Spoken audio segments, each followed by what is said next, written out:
Okay, here's the first real turn onto the Fook trail. It is right off the road here. I'm just going to turn a left and start following it. It pretty much stays like single track, constructed trail the whole way. There aren't any markings or anything, but it's going to be pretty obvious where you're going. It generally follows the road parallel. It's going to go to the left of that hill instead of the right, where the road goes to the right, but you're still never really more than a half mile from the road. There's a few spots like this where you cross some of the older roads in the area. Just keep on going. There's one steep spot, just a little steep. You just have to do a run down it and back up. It's not something you can walk slowly down. But that's about the extent of the adventure on this trail. And this meanders through the hills. It's going to take us to the left side of the big hill. So here's one of the more scenic sections of the trail, where you meander around a hill following the natural terrain. It's going to bring us up there to the next road intersection we're going to hit. Here's where we get to the main road. Up the hill here, there's a trail's been cleared on it.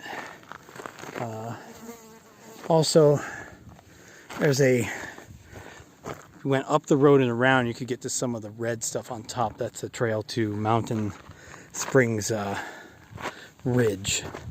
It gets you all the way up there to the top if you really wanted to, but you mostly just walk along here. I've never actually gone all the way, but you can make it a loop from the main parking lot. But from where we're going here, we're going to go follow those poles there. The trail follows it, actually roughly parallels it, and we'll go all the way to the bottom down there. So eventually you will reach a fork in the trail. It's just a false fork. Both go to it just goes down to the same spot 100 yards down, past the fuel can.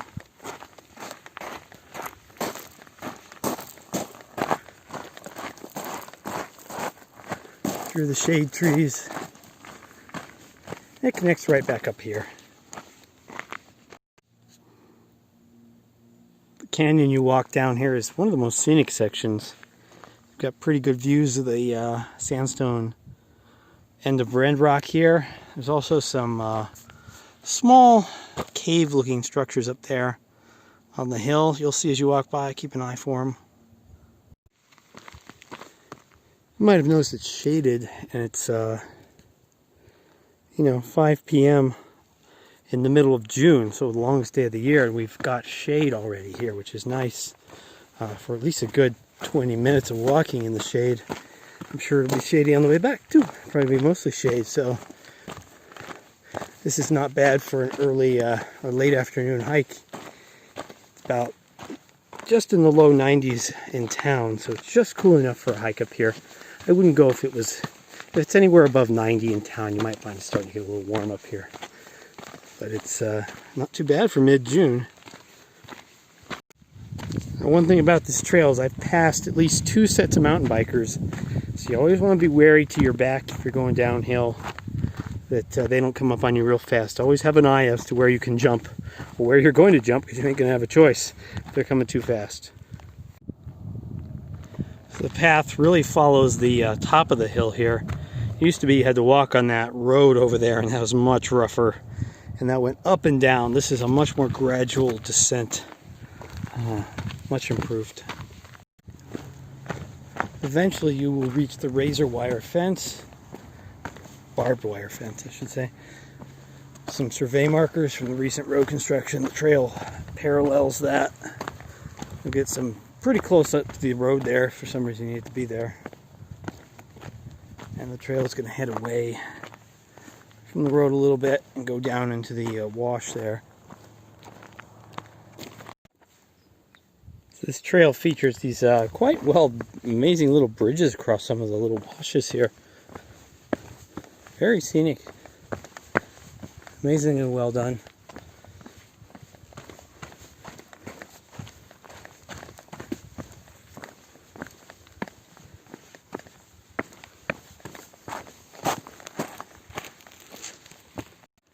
So after the rock bridges, you will reach the bottom here to the main wash.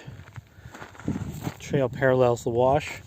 You also get very close to the construction road over there and the flood control system. Although this trail doesn't have many, this particular flower, maybe around this time of year, attracts tarantula wasps. Tons of them. This is the only mountain bike trail I've seen with improvised guardrail, chicken wire or something. I wouldn't say it's that steep, it's actually a gradual drop off, but it's a nice touch. I think I see the spot I've been looking for down there anyway. So when you get to this section of the trail, when you get close to the road like that and you see the rocks there and that big rock there, that's what you're looking for. There's some decent petroglyphs on that.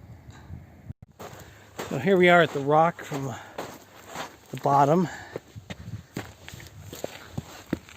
and this is the main petroglyphs here. The one further down also has a few. This one has the main set. It's quite overgrown, and there's a lot to see. They're pretty old.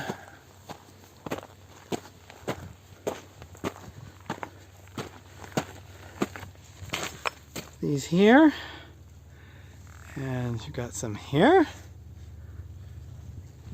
Pretty good on that rock. And there's more all around the rock. All the sides have pretty well covered. Even some very old ones you can see over there. They're barely visible, but still on the rock is scratch marks. Here's the alien guy down there. Oh, there's a good one right at the top.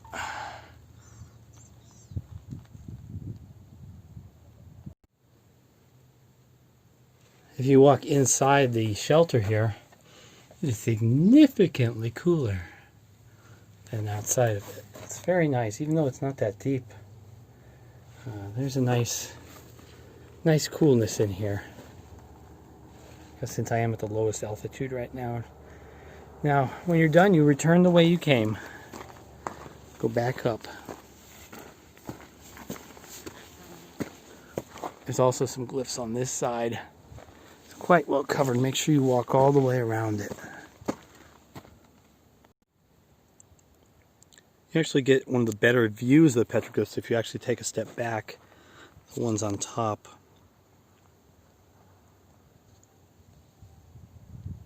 are easier to see. Like they had some kind of altar up there.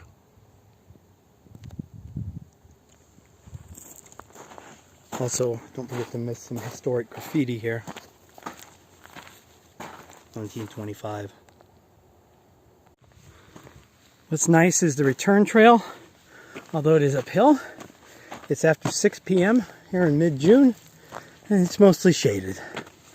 So that's a plus, and you're gonna, by the time you get to the top, it's gonna be cooler as you're at higher elevation, and it'll be almost nighttime.